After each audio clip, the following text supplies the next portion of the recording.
In a world where it's easy to point out what's wrong, one simple shift can change everything. Choosing action over complaint. This is the story of a man who stopped waiting for life to improve and started improving his response instead. And in doing so, transformed his entire life. Chapter 1: The Habit of Blame. Ethan Walker's mornings always began the same way, with a sigh. The alarm rang, and instead of feeling grateful for a new day, he muttered, "Here we go again." He dragged himself out of bed, already irritated before the day had even started. As he drove to work, traffic crawled along endlessly. Ethan gripped the steering wheel and complained under his breath. "Why is it always like this? This city is the worst." When the car ahead of him slowed down, he blamed the driver. When the signal turned red, he blamed the system. In his mind, nothing ever went right, and it was always someone else's fault. At the office, things didn't improve. His computer ran slower than usual. And instead of finding a workaround, he leaned back in his chair and said loudly, "Of course this would happen today." His coworkers exchanged glances but stayed silent. They had heard it all before. During meetings, Ethan was quick to point out flaws. If a plan had a small gap, he would magnify it. If a task seemed difficult, he would immediately explain why it wouldn't work. "This deadline is unrealistic. Management doesn't know what they're doing. We don't have the right tools." While some of his concerns were valid, his constant complaining drowned out any chance of finding solutions. Deep inside, Ethan didn't feel powerful. He felt stuck. But instead of facing that discomfort, he covered it with blame. Complaining had become his shield. It protected him from failure, because if nothing was his fault, he never had to take responsibility. After work, he met his friends at a cafe. But even there, his habit followed him. He complained about his boss, his workload, his salary, even the service at the cafe. Slowly, the energy at the table dropped. His friends tried to change the subject, but Ethan always found his way back to what was wrong in his life. That evening, he visited his grandmother, Margaret. She welcomed him with her usual warmth, offering him a cup of tea. As he sat down, Ethan began his routine, listing everything that had gone wrong that day. Margaret listened quietly, not interrupting. When he finally paused, expecting sympathy, she simply smiled and said, "Ethan, may I tell you something?" He nodded. She leaned forward and said gently, "Complaining is like rocking in a chair. It gives you something to do, but it doesn't take you anywhere." Ethan chuckled at first, brushing it off. But there was something in her voice, calm, certain, that made him pause. For the first time, he didn't respond immediately. Her words lingered in the air, heavier than any complaint he had made that day. That night, as he lay in bed, he replayed everything. The traffic, the office, the cafe conversation, his grandmother's words. A quiet question surfaced in his mind, one he had never asked himself before. What if the problem isn't everything around me, but how I respond to it? He didn't have the answer yet. But for the first time in a long time, he wasn't complaining. He was thinking. Chapter 2: The Wake-Up Call. The week after his conversation with Margaret, Ethan tried to shake off her words. For a day or two, he was slightly more aware of his complaints, but awareness alone wasn't enough to break years of habit. Soon, he slipped back into the same routine. Monday morning, he walked into the office already irritated. His inbox was full, his coffee wasn't strong enough, and a meeting had been moved earlier without notice. "Perfect," he muttered sarcastically. "Just what I needed." Later that day, the entire team gathered in the conference room. The atmosphere felt different, tense, expectant. Ethan sat back in his chair, half listening, assuming it was just another routine update. But then his manager cleared his throat and said, "We're announcing the new team lead for the upcoming project." Ethan's attention snapped into focus. This was it, the opportunity he had been waiting for. He straightened slightly, already imagining his name being called. "Congratulations to Daniel," the manager continued, smiling toward Ethan's colleague. For a moment, everything went silent in Ethan's mind. The words didn't seem real. "Daniel?" He forced a smile as the room filled with applause. But inside, frustration boiled over. "This doesn't make sense," he thought. I've been here longer. I work just as hard, asterisk. As the meeting ended, Ethan stormed back to his desk. The complaints came rushing in faster than ever. This is unfair. They don't recognize real talent. It's all politics. He replayed every moment that he believed proved he deserved the role. In his mind, the decision was completely wrong, and everyone else was to blame. A few minutes later, Daniel approached him. Ethan expected arrogance or at least a hint of superiority. Instead, Daniel's tone was calm and sincere. "Hey, Ethan," he said, "I know you were hoping for that role." Ethan shrugged, trying to hide his frustration. "Yeah, well, it is what it is." Daniel paused, choosing his words carefully. "Can I be honest with you?" Ethan hesitated, but nodded. "You're talented, really talented," Daniel said. "But sometimes you focus so much on what's wrong that people don't see what you're capable of fixing." The words landed heavier than Ethan expected. He felt an immediate urge to defend himself, to explain, to argue. But something stopped him. Maybe it was the sincerity in Daniel's voice. Maybe it was his grandmother's words echoing in the background. Or maybe, deep down, Ethan already knew there was some truth in it. That evening, Ethan didn't go out. He didn't turn on the TV. He just sat alone in his apartment, replaying the day over and over again. He thought about Daniel, not just today, but over the past few months. Daniel never complained in meetings. When problems came up, he asked questions. He offered ideas. He stayed focused on solutions instead of getting stuck on frustrations. Ethan began to notice something he had ignored before. Daniel wasn't necessarily more talented. He was more proactive. That realization was uncomfortable, because if Daniel's success wasn't about luck or favoritism, then Ethan had to confront a harder truth. Maybe the reason he didn't get the opportunity wasn't because the system was broken. Maybe it was because his approach was. For the first time, Ethan saw his complaints from a different perspective, not as harmless venting, but as a pattern that was holding him back. He leaned back in his chair, staring at the ceiling, and whispered to himself, "Have I been doing this to myself?" The question didn't come with blame this time.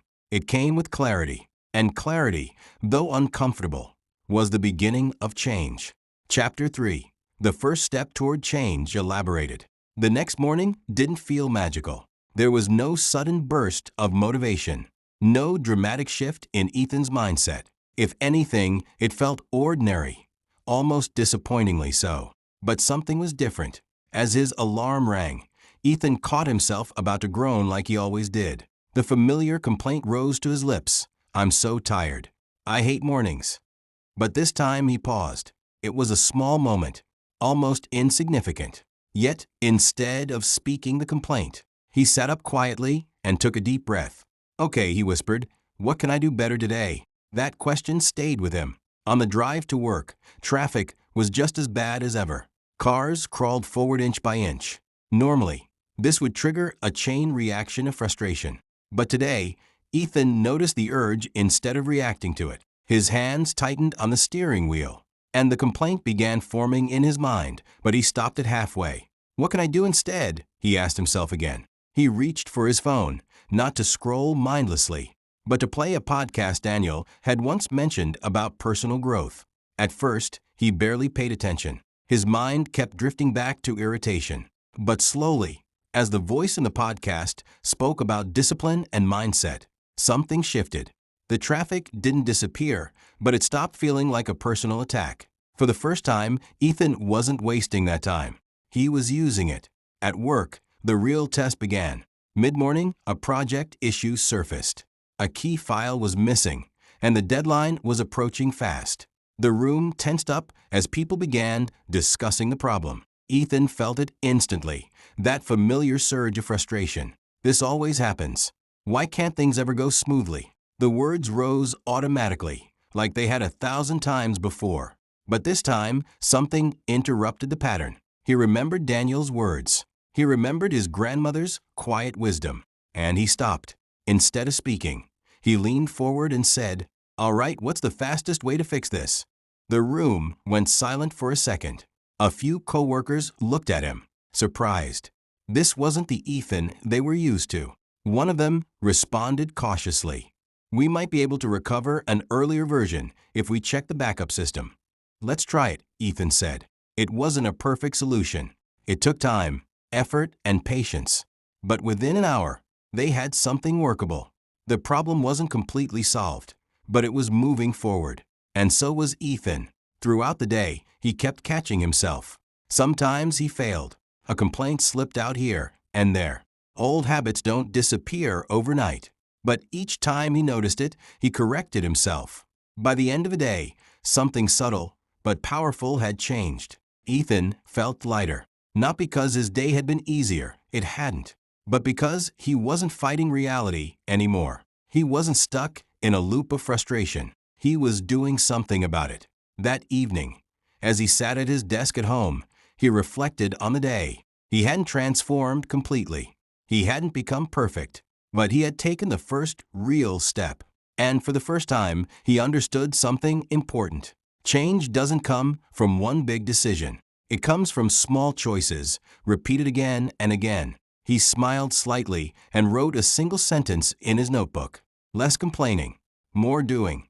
It wasn't just a thought anymore. It was becoming a habit. Chapter 4. The Transformation. Change didn't arrive in a single breakthrough. It built quietly, day after day, choice after choice. Weeks passed, and Ethan kept practicing the same simple rule. Catch the complaint, replace it with action. At first, it felt like effort. Then, it became awareness. Eventually, it started to feel natural. At work, people began to notice. Ethan was no longer the one who sighed the loudest when problems appeared. Instead, he was often the first to lean forward and ask, "What's the next step?" During meetings, where he once pointed out flaws without offering solutions, he now balanced every concern with a suggestion. This timeline might be tight, he'd say, but if we divide the tasks and prioritize the critical parts first, we can make it work.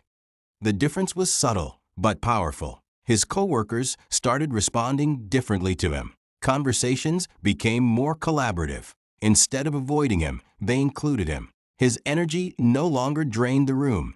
It helped move it forward. Even his manager began to take note. One afternoon, she stopped by his desk and said, "I've been seeing a lot of initiative from you lately. Keep it up." It was a simple comment, but it meant more than she realized. Outside of work, the transformation continued. Ethan's friends noticed he was more present. Instead of steering conversations toward complaints, he listened more. He laughed more. When challenges came up, he talked about what he was doing to handle them, not just how frustrating they were. One evening at the same cafe where he used to vent endlessly, a friend joked, "Who are you? And what have you done with Ethan?" He smiled, but inside he knew the answer. He had changed how he responded, and that had changed everything. The real test came a month later. A major project at work hit a serious setback. A key client changed their requirements at the last minute, forcing the team to rethink weeks of effort. The room filled with tension and frustration. Voices overlapped. Stress levels spiked. This was exactly the kind of situation where the old Ethan would have thrived, complaining, blaming, pointing out everything that had gone wrong. For a brief moment, that old instinct flickered again. This is a mess. This shouldn't have happened. But before it could take over, Ethan stepped in. "All right," he said firmly, his voice cutting through the noise. "Let's focus. What's still usable and what needs to change?" The room quieted. People turned toward him. He walked to the whiteboard and started organizing ideas, breaking the problem into smaller parts, assigning responsibilities, encouraging input instead of shutting it down. "Let's not waste time on what went wrong," he added. "Let's fix what we can." Something shifted in the room. The frustration didn't disappear, but it transformed into focus. Within a few hours, the team had a revised plan. It wasn't perfect, but it was progress. Later that day, as everyone packed up, one of his coworkers said, honestly, "If you hadn't stepped in like that, we'd probably still be arguing." Ethan nodded, but he didn't say much, because he was thinking about something deeper. That moment hadn't just been about solving a problem. It had been proof of who he had become. He wasn't reacting anymore. He was leading. Weeks later, his manager called him into her office. "I've been watching your growth." She said, "The way you handle challenges, the way you support the team, it stands out. I'd like you to take on more responsibility moving forward." Ethan felt a quiet sense of pride, not the loud, ego-driven kind, but something steadier, earned, as he walked out of the office. He remembered the version of himself who once believed the world was against him. Now he understood the truth. The world hadn't changed. The problems hadn't disappeared. But his response had. And that made all the difference. Chapter 5. A Life Rewritten. A year had passed, but to Ethan, it felt like stepping into a completely different life. He stood by the window of his new office, watching the city move below him. The traffic was still there. The noise, the rush, the unpredictability, none of it had changed. But he had. Not long ago, this same view would have triggered irritation. He would have focused on everything that felt chaotic and unfair. Today, he saw something different: movement, opportunity, life unfolding. His phone buzzed, pulling him back to the present. A message from his team. A project had hit an unexpected delay. For a brief second, the old instinct whispered, "Here we go again." But it didn't take over. Instead, Ethan picked up his phone and replied calmly, "Let's regroup in 10 minutes. We'll figure it out." No frustration, no blame, just direction. When he walked into the meeting room, his team was already there, some of them visibly stressed. He recognized that look. It used to be his default state. "All right," he said, steady and composed. "Tell me what's going on." They explained the issue. It was complicated. There were gaps, miscommunications, and external factors beyond their control. A year ago, Ethan would have pointed out every flaw, every mistake. Now he listened, fully, without interrupting. Then he nodded and said, "Okay, we can't change what already happened, but we can decide what we do next." He began breaking the situation into steps, assigning tasks, encouraging solutions, keeping the energy focused on progress instead of problems. Slowly, the tension in the room eased. By the end of the meeting, they had a plan. It wasn't perfect, but it was forward movement. As the team left, one of the newer employees stayed behind for a moment. "I just wanted to say," she said, "the way you handle things, it makes it easier for all of us to stay calm." Ethan smiled slightly. "I wasn't always like this." She looked surprised. "Really?" He nodded. "I used to think complaining was just part of dealing with life, but it only made things heavier. Action makes things clearer." That evening, Ethan drove to visit his grandmother, Margaret. It had become a quiet ritual, one he valued deeply now. She greeted him with the same warm smile, as if no time had passed at all. As they sat together, she poured him tea and asked, "So, how's life treating you these days?" Ethan paused, thinking. Then he smiled. "Life hasn't changed much," he said. "There are still problems, still challenges." Margaret raised an eyebrow, amused. "And?" He leaned back, relaxed. "I've changed." She nodded, as if she had been expecting that answer all along. After a moment, he added, "I used to think I needed better circumstances to feel better. Now I realize I just needed a better response." Margaret smiled gently. "And what does that response look like?" Ethan looked down at his hands for a second, then said, less complaining, "More action." There was a quiet pride in his voice, not loud or boastful, but grounded, real. As he drove home later that night, the city lights stretched out before him, the same roads, the same traffic, the same world. But everything felt different, because he had learned something that most people spend years trying to understand. You don't control every situation. You don't control every outcome, but you always control your response. And when you choose action over complaint, you don't just solve problems, you transform your life.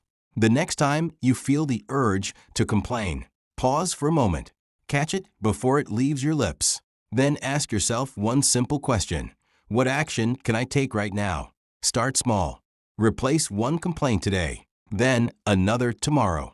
These small shifts may seem insignificant, but over time, they build a completely different mindset and a completely different life. Don't wait for perfect conditions. Don't wait for things to get easier. Take action where you are, with what you have. Because the truth is simple. Complaining keeps you stuck. Action moves you forward. Your future isn't created by what you say is wrong. It's created by what you choose to do next.